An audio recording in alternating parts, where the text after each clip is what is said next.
أعوذ بالله من الشيطان الرجيم. بسم الله الرحمن الرحيم. الحمد لله رب العالمين بارئ الخلائق أجمعين. الحمد لأهله والصلاة على أهلها. الصلاة والسلام على سيد الأنبياء والمرسلين العبد المؤيد الرسولنا المسدد المصطفى الأمجد الحبيب الأحمد النبي الأمي المكي المدني السراج المنير الكوكب الدري صاحب الوقار والسكينة المدفون بأرض مدينة سيدنا ونبينا وشفيع ذنوبنا وطبيب قلوبنا وحبيب نفوسنا ومولانا أبي القاسم محمد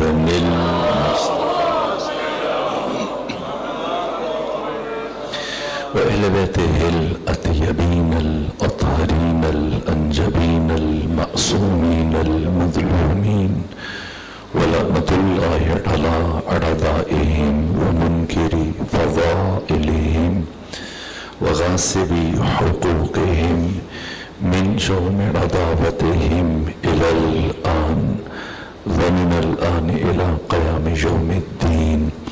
أما بعد فقد قال حق سبحانه وتعالى في القرآن بسم الله الرحمن الرحيم وقضى ربك ألا تعبدوا إلا إياه وبالوالدين إحسانا. صلوات بجی خاندان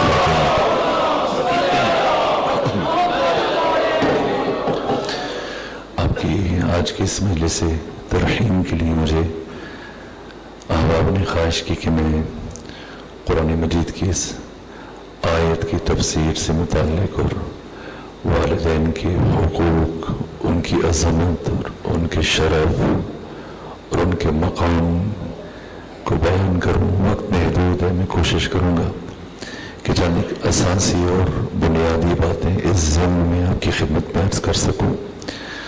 قرآن مجید کو بہت مفصل اور بہت ضخیم کتاب نہیں ہے.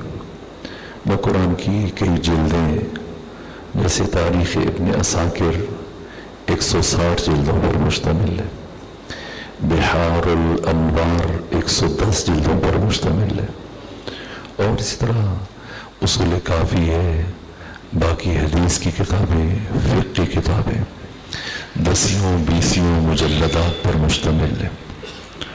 قرآن ایک مختصر کتاب ہے، 6236 آیات اور جملات پر مشتمل. قرآن مجید نے بہت زیادہ جزیات کو بیان نہیں کیا، بہت زیادہ واقعات کو بیان نہیں کیا، اصول بیان کیے، قوانین بیان کیے، ضابطے بیان کیے. اس سے مابرا، اس سے والتر قرآن مجید نے جوامع الکلم کو بیان کیا کہ ان سے خود پر قوانین اور اصول اور ضابطے استنباط ہوتے ہیں، استخراج ہوتے ہیں. یہ قرآن کا مزاج ہے. اہم ترین موضوعات کو اللہ نے قرآن میں ایک مرتبہ بیان کیا، پوری آیت میں بھی نہیں، آیت کے ایک ٹکڑے میں بیان کیا، پھر پلٹ کر دوبارہ ذکر نہیں فرمایا. حتیٰ آپ خود سے متعلق دیکھ لیں کتنی آیات ہیں قرآن میں اور کتنے اہم ترین موضوعات ہیں. ایک آیت، 2 آیتیں بس.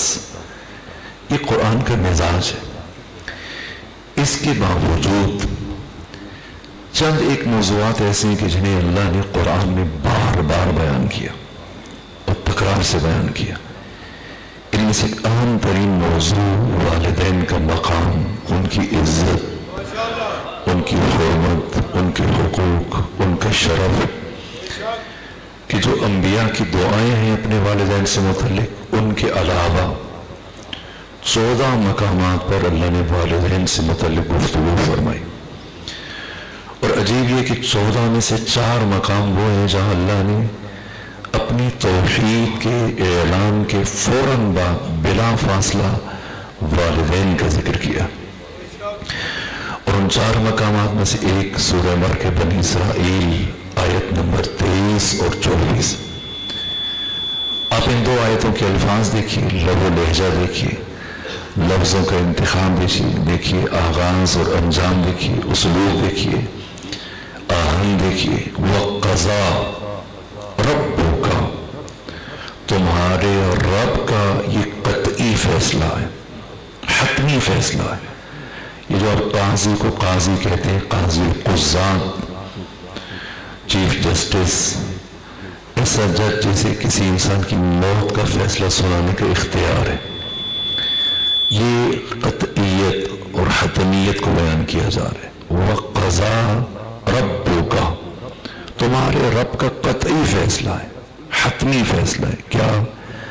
اللہ تعبدو، کہ تم کسی کی عبادت نہ کرو، کسی کی عبادت نہ کرو، الا ایاہ، سوائے اس کے۔ فوراً بات کیا فرمایا؟ وبالوالدین احسانا، اور والدین کے ساتھ احسان کرو۔ یہ احسان اردو والا نہیں ہے جو ہم ایک دوسرے پر کرتے ہیں، عربی میں لفظ احسان خاص نیکی کو کہا جاتا ہے، جس میں کم سے کم 4 رکن موجود ہوں، جیسے صاحب تفسیر کبیر امام فخر الدین رازی باقی مفسرین نے بیان کیا۔ پہلا رکن کہ اس نیکی کی انجام دہی کے لیے متکلم کو اپنی زبان سے کہنا نہ پڑے۔ اگر مجھے پیاس لگی اور میں آپ سے پانی طلب کر دوں اور آپ مجھے پانی پلا دیں تو یہ نیکی ہے، حسنہ ہے، احسان نہیں۔ احسان کب ہوگا؟ جب میرے لہجے کی تھکن کو، میرے لبوں کی خشکی کو از خود کوئی عزیز محسوس کرے، جائے پانی کا جام بھر کے لے آئے اور پیش کر دے، یہ احسان ہے۔ اللہ نے اولاد کو والدین کے ساتھ احسان کا حکم دیا۔ کیا مطلب؟ کہ زندگی میں کبھی والدین کو اپنی کوئی حاجت، کوئی ضرورت زبان پر نہ لانی پڑے، ان کی خودداری مجروح نہ ہو، ان کی عزت نفس مجروح نہ ہو، اور اولاد والدین کے کہنے سے پہلے ان کی ضروریات کا خیال رکھے، ان کی ضروریات کو پورا کرے۔ یہ پہلا رکن۔ دوسرا رکن کہ اسے مباشرتاً انجام دیا جائے، تب احسان ہے۔ مثلا اگر مجھے پیاس لگی اور میں صالح بھائی سے کہوں کہ جائیں پانی لے کے آئیں، یا وہ خود محسوس کریں کہ مجھے طلب ہے، پیاس ہے، لیکن خود جانے کے بجائے اپنے ساتھ میں بیٹھے فرزند سے کہیں کہ جاؤ پانی لے کے آ جاؤ، تو یہ نیکی ہے، حسنہ ہے، احسان نہیں۔ احسان صرف اس نیکی کو کہا جاتا ہے جو اپنے ہاتھ سے انجام دی جائے۔ اگر باپ تھکا ہے، ماں تھکی ہے، اور اولاد اپنے کسی ملازم سے کہے، ملازمہ سے کہ میرے والدین میں سے ان کے پاؤں دبا دو، یہ نیکی ہے، احسان نہیں۔ پروردگار نے احسان کا حکم دیا، یعنی والدین کے امور کو اپنے ہاتھوں سے انجام دو، اس کی انجام دہی میں سرعت دکھاؤ، جلدی دکھاؤ، انہیں کم سمجھو اور ڈرتے رہو کہ حق ادا نہیں ہو۔ وبالوالدین احسانا اما یبلغن عندک الکبر، اگر تمہاری زندگی میں بوڑھے ہو جائیں، احدہما، دونوں میں سے ایک، او کلاہما، یا دونوں، فلا تقل لہما اف، خبردار انہیں زندگی میں کبھی اف نہ کہنا، ولا تنہرہما، کبھی انہیں نہ جھڑکنا، وقل لہما قولا کریما، ان کے ساتھ ہمیشہ نرمی سے گفتگو کرنا، وَاخْفِضْ لَهُمَا جَنَاحَ الذُّلِّ مِنَ الرَّحْمَةِ، اور انتہائی عاجزی کے ساتھ، انتہائی تواضع کے ساتھ اپنے دونوں شانے، اپنے دونوں کندھے ان کے سامنے جھکا کے رکھنا، جیسے کہ غلام آقا کی بارگاہ میں کھڑا ہوتا ہے، اور جب ان کے چہروں پہ نگاہ پڑے خدا سے کیا مانگنا؟ وَقُلْ رَبِّ ارْحَمْهُمَا كَمَا رَبَّيَانِي صَغِيرًا، پروردگار تو ان دونوں پر اسی طرح سے رحمت نازل فرما جس طرح سے ان دونوں نے بچپنے میں میری تربیت فرمائی۔ پہلا سوال جو قرآن مجید کے طالب علم کے ذہن میں ابھرتا ہے کہ اللہ نے والدین کی اطاعت کو کیوں واجب قرار دیا؟ جب یہ سوال امام چہارم سے پوچھا گیا تو حضرت نے فرمایا کہ جن دو وجوہات کی بنا پر خود اللہ کی اطاعت واجب ہے اور بندگی واجب ہے اور عبادت واجب ہے، انہی دو وجوہات کی بنا پر والدین کی اطاعت واجب ہے۔ خدا کی بندگی کیوں واجب ہے؟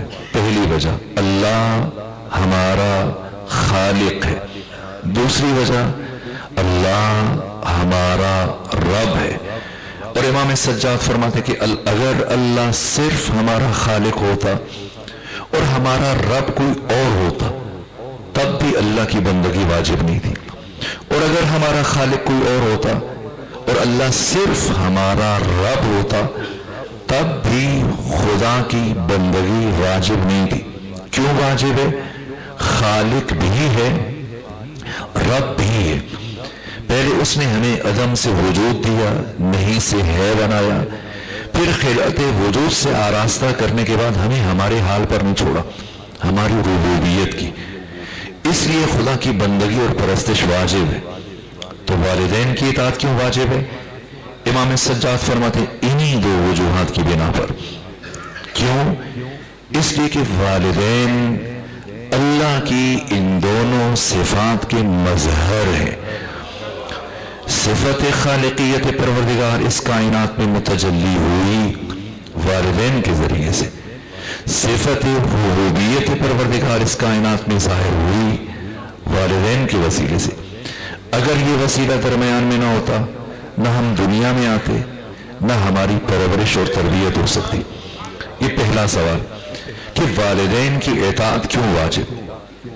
دوسرا سوال، جب اللہ کی اطاعت بھی واجب ہے، والدین کی اطاعت بھی واجب ہے، تو ٹکراؤ کی صورت میں کس کی اطاعت کو مقدم کیا جائے؟ اس لیے کہ سوائے 14 کے کسی کی بات بھی خدا کی بات سے ٹکرا سکتی ہے۔ خدا کچھ اور کہے، والدین کچھ اور مان لے، تو ٹکراؤ کی صورت میں کس کی بات کو مقدم کیا جائے گا؟ ایک قاعدہ، قانون، اصول اور ضابطہ آپ کی خدمت میں عرض کر رہا ہوں۔ وہ یہ کہ ہمارا کوئی بھی کام 5 حالتوں سے باہر نہیں ہے، یا واجب ہے، یا حرام ہے، یا مکروہ ہے، یا مباح جائز ہے، یا مستحب ہے۔ چھٹی حالت نہیں۔ واجب جسے کرنا ضروری ہے، چھوڑا تو گناہ ہے اور سزا ملے گی، جیسے نماز فجر ہے، نماز یومیہ۔ حرام جس سے بچنا ضروری ہے، جیسے غیبت ہے، جیسے بدکاری ہے، جیسے شراب خوری ہے، جیسے مال حرام ہے۔ اگر ارتکاب کیا تو سزا ملے گی۔ مکروہ ایسا کام جس کے ترک میں ثواب ہے، چھوڑنے میں ثواب ہے، جیسے رات میں کھڑے ہو کر پانی پینا، رات میں بیٹھ کر پانی پینا چاہیے، دن میں کھڑے ہو کے پینا چاہیے۔ اگر کوئی رات میں کھڑے ہونے کے بجائے بیٹھ کے پانی پیے تو اس نے مکروہ کو ترک کیا تو ثواب ہے۔ قبروں کے کتبے پڑھنا مکروہ ہے۔ 2 عورتیں گزر رہی ہیں بازار میں، ان کے درمیان میں سے چلنا مکروہ ہے۔ 2000 مکروہات اور 2000 مستحبات معصومین نے بیان کی۔ تو مکروہ جس کے ترک میں، چھوڑنے میں ثواب ہے، مستحب اگر کیا جائے تو ثواب ہے، نہ کریں تو گناہ نہیں۔ مباح جائز ایسا عمل کہ جس میں خدا نے بندے کو اختیار دیا، کرو تمہاری مرضی، نہ کرو تمہاری مرضی۔ ان 5 میں والدین کی اطاعت کہاں مقدم ہے اور خدا کی اطاعت کہاں مقدم ہے؟ صرف واجب اور حرام میں خدا نے خود کو پہلے رکھا، والدین کو بعد میں رکھا۔ باقی تمام مستحبات، تمام مکروہات، تمام مباحات، ان میں خدا نے والدین کو پہلے رکھا، خود کو بعد میں رکھا۔ واجب اور حرام میں خدا کی اطاعت مقدم ہے. اگر آپ نماز پڑھنا چاہتے ہیں اور باپ روک دے یا ماں منع کر دے، یا آپ اسی طرح سے کوئی برا کام اگر وہ کہہ دیں، مثلا کہیں کہ آپ کو کھانسی یہ تھوڑی سی شراب چکھ لیں تو شاید ٹھیک ہو جائے، یا حرام ہے، ان کی بات نہیں مانیں گے. لیکن جتنی بھی مستحبات ہیں اس میں والدین کی اطاعت مقدم ہے.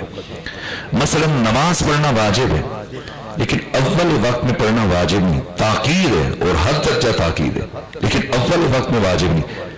اگر آپ نے وضو کیا اور نماز کے لیے جائے، نماز پہ کھڑی اور باپ نے آواز دی کہ آؤ پہلے جاؤ بازار میرا یہ کام کر کے آؤ، دوا لے کے آؤ، یا میرے پاؤں دباؤ، یا میرے ساتھ بیٹھو بات کرو. اب اگر یہ ثواب کے لالچ میں کہ چلیں جلدی سے نماز پڑھو اول وقت میں نکل جائے گا تو پھر باپ کی بات سن لیتا ہوں، تو اب اس کی نماز اللہ کی بارگاہ میں قبول نہیں کی جائے گی. نماز پڑھنا واجب ہے، مسجد میں جا کے پڑھنا واجب نہیں، بہت اجر اور ثواب ہے. جماعت کے ساتھ واجب نہیں ہے.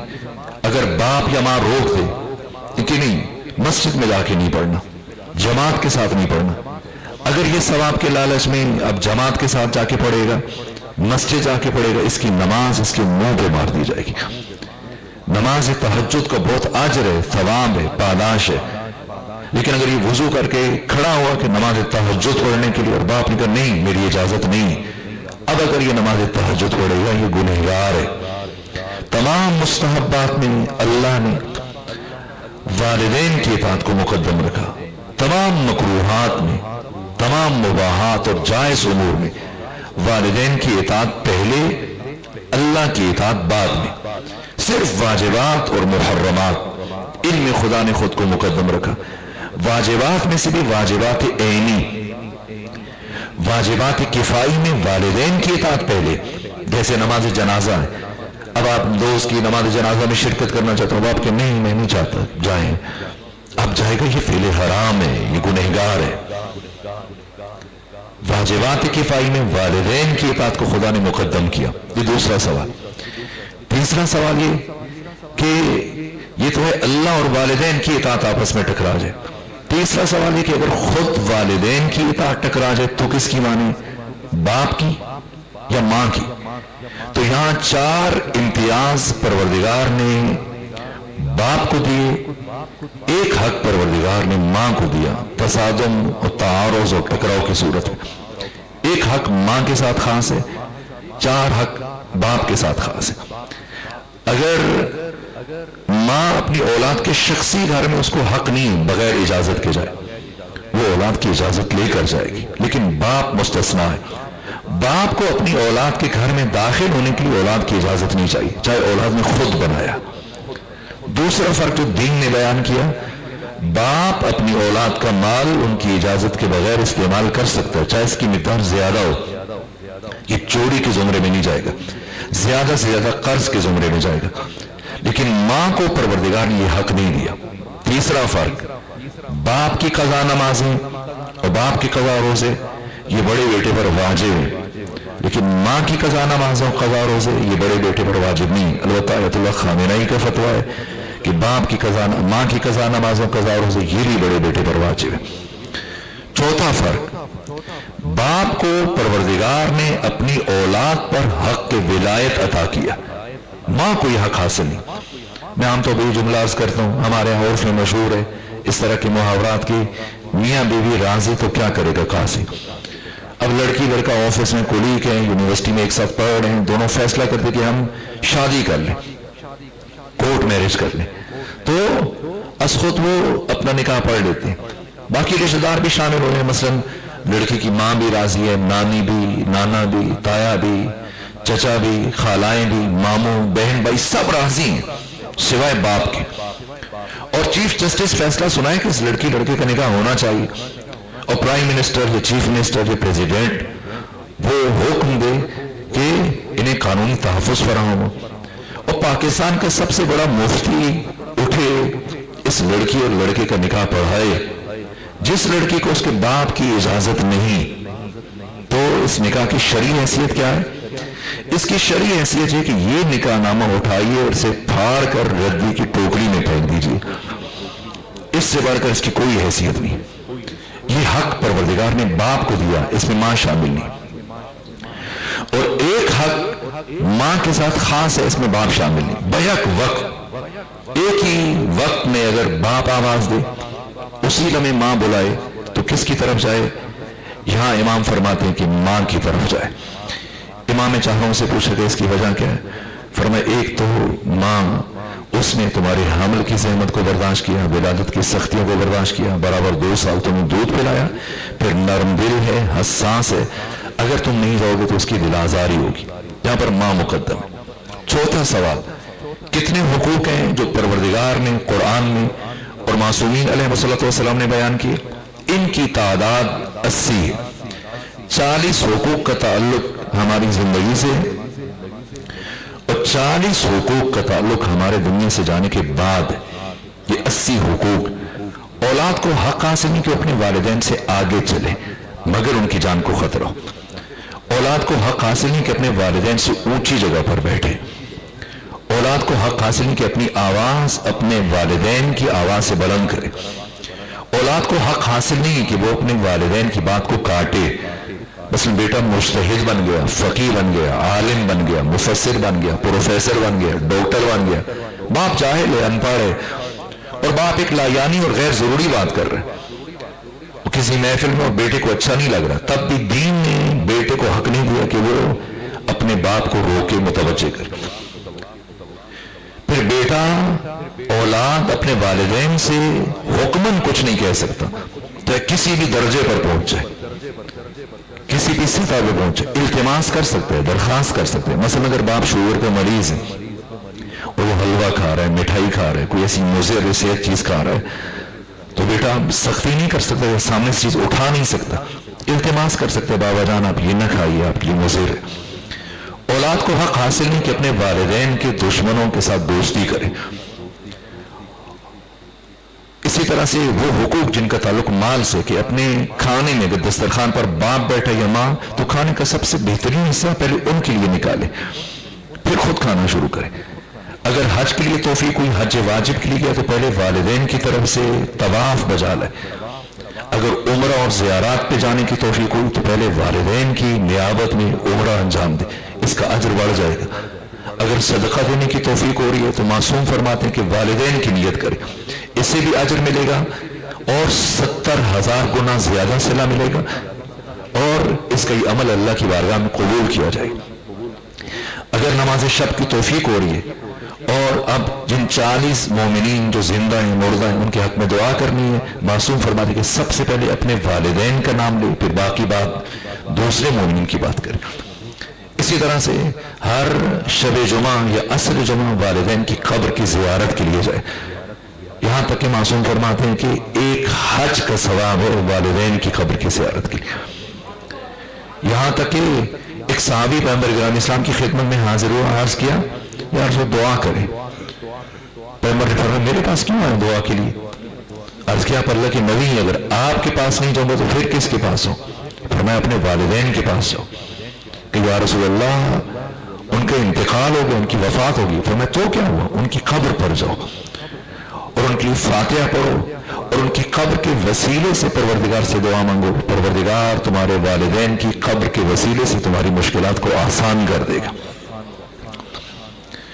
یہ 80 حقوق ہیں جو ایک مستقل موضوع ہے. اور والدین کے لیے رد مظالم کرے. اگر انہوں نے کسی کی دل آزاری کی یا ماں باپ نے کسی کا حق کھایا، چاہے اس فرد کو نہیں پتا جس کے ساتھ زیادتی ہوئی، تو یہ جبران کرے. اگر کسی کی دل آزاری کی ہے، کسی پر غصہ کیا، جا کے کسی طرح اس کو راضی کرے، مطمئن کرے، تاکہ والدین کے لیے مشکلات نہ بنے. اسی طرح ان کے واجبات جو زندگی میں رہ گئے انہیں ادا کرے. اگر کوئی وہ مدرسہ لے کے چل رہے تھے، کوئی لائبریری بنائی ہوئی تھی، کوئی کتاب چھپائی تھی، کوئی کام ادھورا رہ گیا اسے مکمل کرے، ان کے خیر کے سلسلوں کو آگے بڑھائے. امیر المومن فرماتے ہیں اولاد پر واجب ہے کہ اپنے مال سے اپنے والدین کو زینت دے. اگر کسی عمل خیر کی توفیق حاصل ہو رہی ہے، کوئی کتاب چھپوا رہے ہیں، کوئی مدرسہ بنا رہے ہیں، کوئی مسجد بنا رہے ہیں، کوئی امام بارگاہ بنوا رہے ہیں، اپنے نام کی تختی لگانے کے بجائے اپنے والدین کا نام تحریر کرے، زینت دے کہ اس کا عمل پروردگار کی بارگاہ میں قبول کیا جائے گا. یہ 80 حقوق ہیں. 5واں سوال، کیا یہ 80 حقوق ان والدین کے ساتھ خاص ہیں جو نیک ہیں، متقی ہیں، زاہد ہیں، پرہیزگار ہیں؟ اگر کسی کا باپ گنہگار ہے، کسی کی ماں گنہگار ہے، اس سے بڑھ کر فاسق ہیں، اس سے بھی بڑھ کر کافر ہیں، مشرک ہیں، تو کیا کافر والدین کی اطاعت بھی واجب ہے؟ میں یہ کہنا چاہ رہا ہوں کہ اگر مسلمان اولاد نماز تہجد کے لیے وضو کر کے جائے، نماز پہ کھڑی ہو، اور کافر باپ یا کافر ماں اسے نماز پڑھنے سے روک دے، تو کیا حکم ہے؟ جب یہ سوال پیغمبر اسلام سے پوچھا گیا تو فرمایا 3 چیزوں میں کافر اور مسلمان کا فرق نہیں ہے۔ پہلی چیز وعدہ، مسلمان سے کرو تب بھی نبھانا واجب ہے، کافر سے کرو تب بھی نبھانا واجب ہے۔ دوسری چیز امانت، امانت مسلمان کی ہو تب بھی اس کی نگہداشت لازم ہے، امانت اگر کافر کی ہے تب بھی اس کی پاسداری اور حفاظت لازم ہے۔ تیسری چیز والدین، والدین مسلمان ہو تب بھی ان کی اطاعت لازم ہے، والدین کافر اور مشرک ہو تب بھی ان کی اطاعت لازم ہے۔ ان کا معاملہ خدا کے ساتھ ہے۔ اللہ نے اولاد پر کافر والدین کی اطاعت کو بھی واجب قرار دیا۔ چھٹا سوال، کیا کائنات کا کوئی انسان اپنے والدین کی اطاعت سے مستثنا ہے؟ تو جواب یہ کہ کائنات کا کوئی بھی انسان اپنے والدین کی اطاعت سے مستثنا نہیں، کسی کو چھوٹ نہیں، خواہ وہ نبی ہو، خواہ وہ صحابی ہو، خواہ وہ کسی درجہ رفیع پر فائز ہو، خواہ وہ شہید ہو۔ ایک صحابی پیغمبر اکرام اسلام کی خدمت میں حاضر ہوا، عرض کیا یا رسول اللہ کیا مجھے بتانا پسند فرمائیں گے کہ اس وقت میرا شہید بھائی جنت میں کیا کر رہا ہوگا؟ پیغمبر نے تعجب سے فرمایا کون سی جنت، کون سی جنت؟ کہ یا رسول اللہ کیا میرا بھائی شہید نہیں ہے؟ فرمایا شہید ہے۔ کہا آپ نے نہیں فرمایا تھا کہ شہید جنت میں جائے گا؟ کہا میں نے اسے کہا تھا۔ کہا پھر کیوں میرا بھائی جنت نہیں ہے، جنت میں نہیں ہے؟ فرمایا میرے صحابی اگرچہ تمہارا بھائی شہید تھا لیکن شہید ہونے کے ساتھ ساتھ وہ اپنے والدین کا نافرمانبردار تھا، اور اللہ نے والدین کے نافرمانبردار کے اوپر جنت کو حرام قرار دیا۔ کوئی نبی مستثنا نہیں۔ 1,24,000 انبیاء کرام میں سے 25 انبیاء ہیں جن کا ذکر پروردگار نے قرآن میں نام لے کے کیا، لیکن کسی بھی نبی کا ذکر پروردگار نے اکٹھے نہیں کیا۔ سب سے زیادہ ذکر قرآن مجید میں جناب موسیٰ کلیم کا، لیکن ٹکڑوں میں، مختلف صورتوں میں، سورہ بقرہ میں، سورہ بنی اسرائیل میں، سورہ انبیاء میں، سورہ ابراہیم میں، دیگر صورتوں میں۔ ایک نبی ہیں جن کا ذکر پروردگار نے اکٹھے ایک مقام پر کیا، اور ان کی داستان کو قرآن مجید کی سب سے بہترین داستان قرار دیا، اور 111 آیتیں اتاری ہیں۔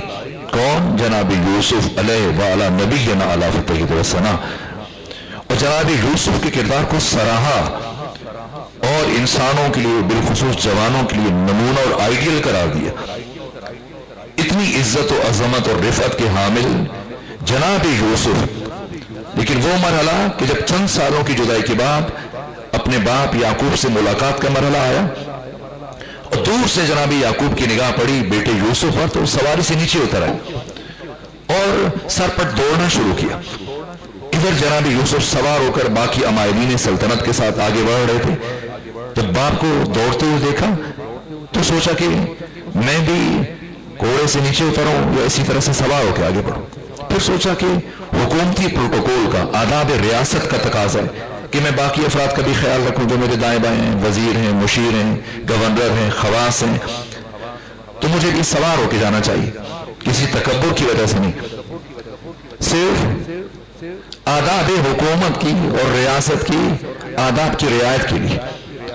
اس لیے آپ گھوڑے پر سوار ہو کے چل رہے ہیں، لیکن چند قدم طے کرنے کے بعد احساس ہوا کہ نہیں، مجھے اس طرح سوار نہیں جانا چاہیے، تو آپ گھوڑے سے نیچے اترے اور آپ نے بھی دوڑنا شروع کیا۔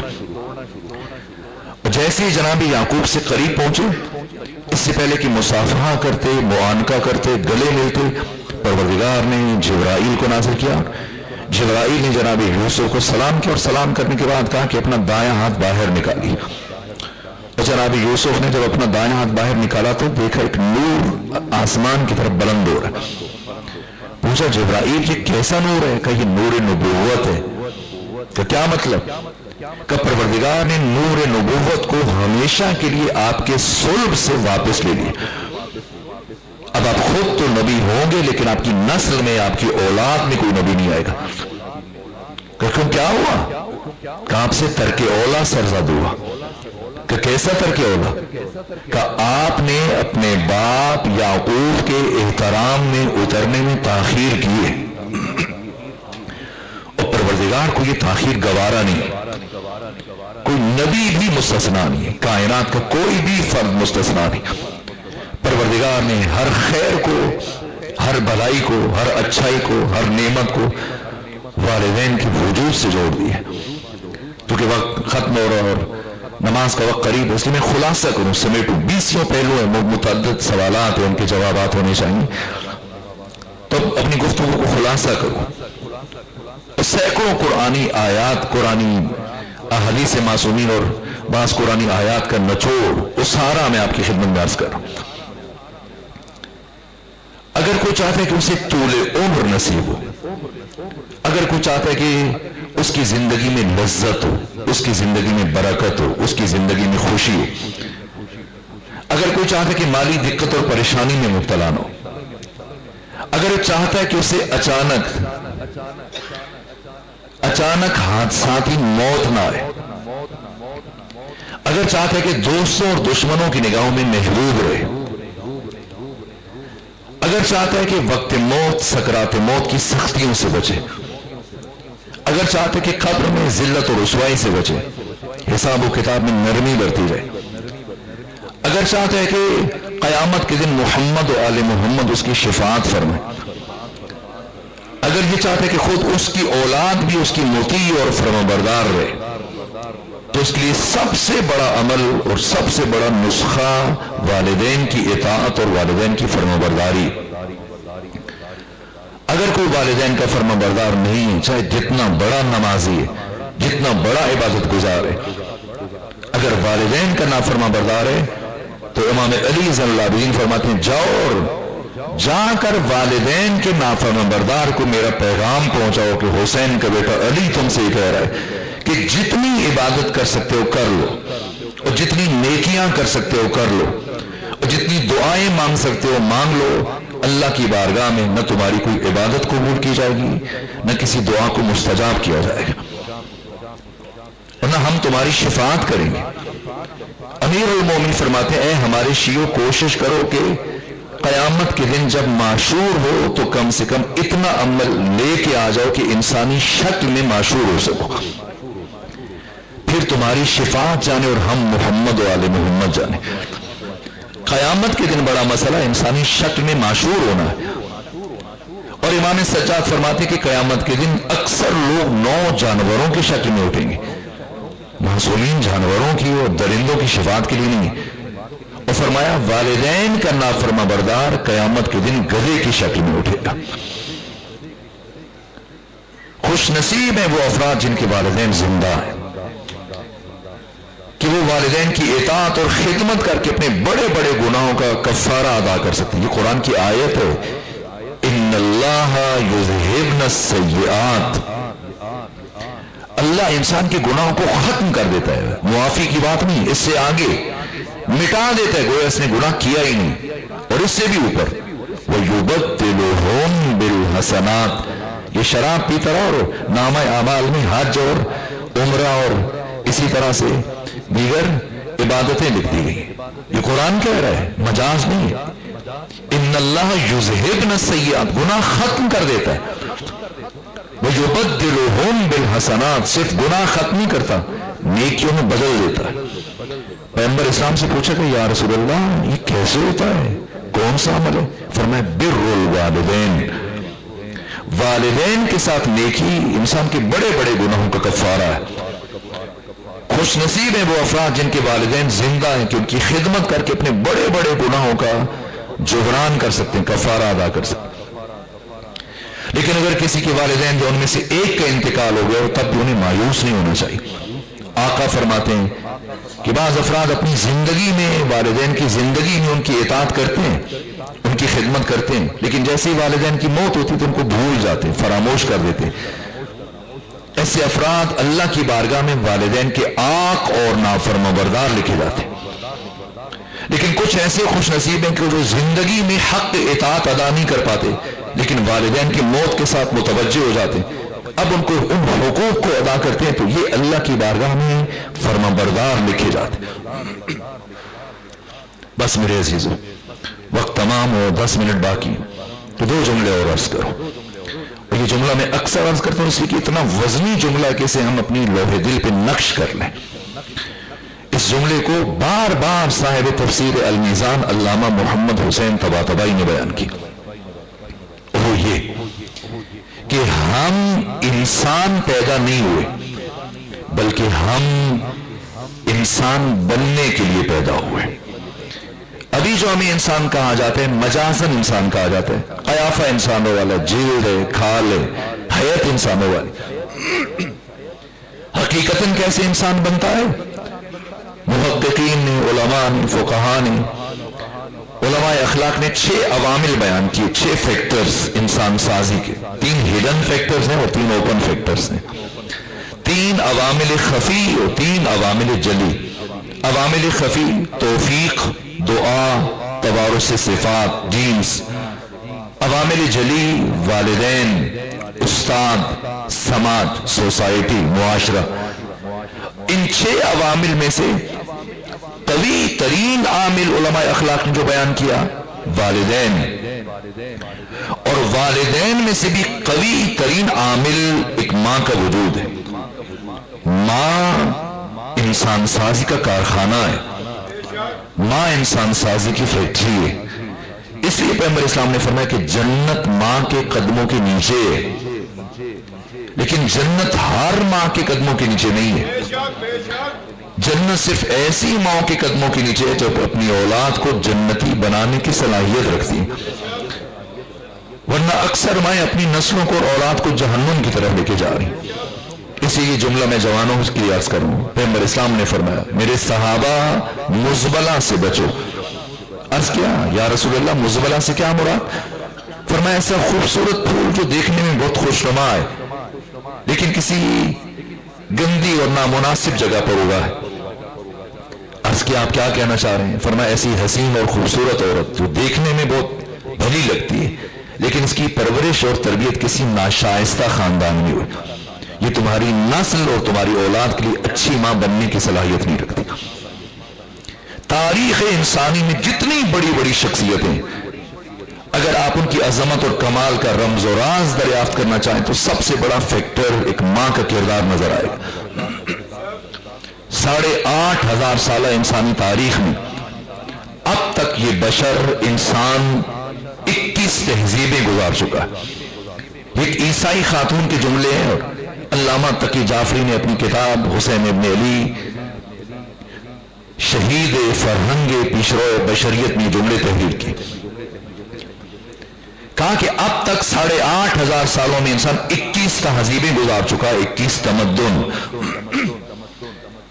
ہر انسانی تہذیب میں کچھ قدریں، ضروری نہیں کہ ایک قدر ویلیو، ایک تہذیب اگر اسے پسند کر لی تو دوسری تہذیب اسے وہی حیثیت ہے، نہ، لیکن ایک قدر اور ایک ویلیو وہ ہے جسے 8,500 سالہ انسانی تاریخ میں ہر انسانی تہذیب نے سب سے زیادہ پسند کیا، اور اس قدر اور ویلیو کا نام ہے وفا. اور اس کائنات میں وفا کی معراج کا نام ہے ابو الفضل العباس.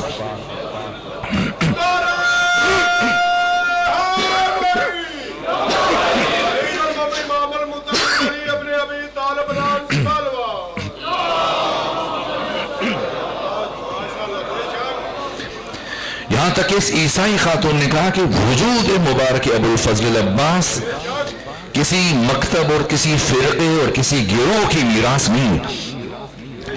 ابو الفضل العباس سرمایہ بشریت، اور قیامت تک آنے والے انسان فخر کر سکتا ہے کہ میں اس زمین پر زندگی گزار رہا ہوں جس زمین پر کبھی عباس جیسی باوفا ہستی کے قدم پڑ چکے. ایک ہندو شاعر نے کہا ہے، یہ شعر مجھے بہت عزیز ہے، کہا ہے جہاں میں اس قدر مخمور غم عباس کا، اور نقش سجدہ بن گیا ہے ہر قدم عباس کا. اور بدعتیں کہہ کر مسلمان جب الگ ہو جائیں گے ہندو ہو کر ہم اٹھائیں گے علم عباس کا. یہ عباس جو غفا کی معراج ہے، کیسے عباس بنے؟ اس لیے عباس بنے کہ علی کے بیٹے امیر المومنین کے تو 18 فرزندان ہیں، امام حسن، امام حسین، جناب عباس کے علاوہ بہت سارے فرزندان ہیں، شاید ہمیں نام بھی یاد نہ ہو۔ تو پھر عباس کیسے عباس بنے؟ عباس بننے کے لیے علی جیسا باپ ہونا کافی نہیں ہے، ام البنین جیسی ماں بھی ہونی چاہیے۔ یہ بات ہمیں سمجھانے کے لیے امیر المومنین نے اپنے بڑے بھائی جناب عقیل کو بلایا، فرمایا عقیل آپ ماہر علم انصاب عرب ہیں، جائیں ڈھونڈیں کسی ایسے خاندان میں ایسی خاتون کا انتخاب کر سکیں جو کربلا میں مجھے میرے بیٹے حسین کی فوج کا علمبردار دے سکے۔ جناب عقیل مسلسل تتبع تفحص کرتے ہوئے، چھان پٹک کرتے ہوئے، ڈھونڈتے ہوئے، تلاش کرتے ہوئے قبیلہ بنی کلاب کے سردار جناب حزام کے پاس پہنچے، گفتگو شروع ہوئی۔ جب غایت بیان کی، آنے کا مقصد بیان کیا، تو جناب حزام اٹھ کر کھڑے ہوئے کہ میں اتنا خوش نصیب کہ داماد مصطفیٰ میرا داماد بنے، مجھے قبول ہے۔ جناب عقیل نے کہا نام میرے بھائی علی کی شرط ہے کہ باپ کے علاوہ بیٹی سے بھی پوچھا، اگر اس کی مرضی شامل ہو آپ حق ہو۔ جناب حزام نے اپنی زوجہ کو بیٹی کے بعد بھیجا کہ امیر المومنین کی طرف سے خاصداری کا پیغام آیا، آپ کی کیا رائے ہے؟ تو آپ کی بیٹی جن کا لقب ام البنین، نام فاطمہ، کیا جواب دیا؟ کہا بابا مجھے نہیں معلوم کہ کیا کہنا چاہیے، ہاں یہ جانتی ہوں کہ گزشتہ شب جب سو گئی تو میں نے انتہائی نورانی چہرے والی بیوی کو خواب میں دیکھا، اور انہوں نے اپنا تعارف کرا کے فرمایا کہ میں تمہارے نبی کی بیٹی فاطمہ زہرا۔ پھر انہوں نے میری پیشانی چوم کر مجھ سے کہا کہ میں آپ کو مبارکباد پیش کرتی ہوں کہ آپ قریب میرے بیٹے عباس کی ماں بننے والے۔ عباس کے لیے علی جیسا باپ ہونا کافی نہیں کہ ام البنین جیسی ماں ہو۔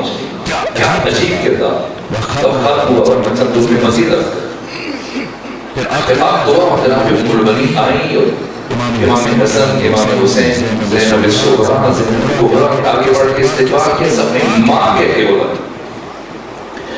جناب ام البنین کے بڑے تو قدم روک گئے، کہا اس گھر میں آنی جنیز بن گیا، اگر ماں تو اس گھر میں کیسے آ سکتا؟ مولے متقیان سے عرض کیا آجا مجھے میرے نام سے نہ بولا ہے، مجھے فاطمہ نہ کہا کہ شاید بچوں کی دل آزاری نہ ہو۔ یہ جناب ام البنین یہ وفاؤں کا تسلسل ہے، بس میرے عزیزو وقت کو تمہیں تکمیل مجلس کی بس ایک روایت کا احساس ہے۔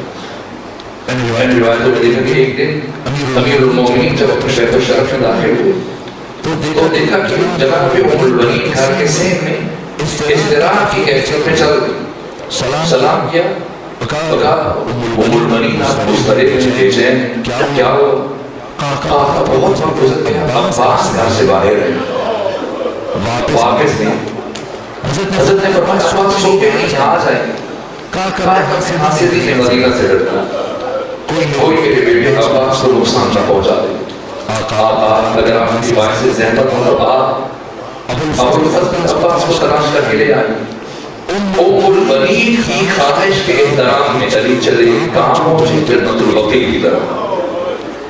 کسی قبر کے قریب پہنچے، دیکھا ابو الفضل عباس اس قبر کے قریب کھڑے گریا کر زار رو رہے، جب ہو رہے متقین قریب پہنچے سنے عباس کیا بات کر رہے ہیں، تو عباس کہہ رہے تھے اے بی بی میں نے سنا ہے کچھ لوگوں نے آپ کے دروازے پر آگ لگائی، بی بی میں نے سنا کسی شخص نے جلتا ہوا دروازہ پر گرایا، بی بی میں نے سنا کسی شخص نے آپ کے ہاتھوں پر تازیانے مارے تھے، بی بی میں نے سنا ایک ظالم نے آپ کے رخسار اطہر پر تماچا مارا تھا۔ اے بی بی کاش میں ہوتا تو دشمن سے پوچھتا کہ اسے اتنی بڑی جرأت کیسے ہوئی۔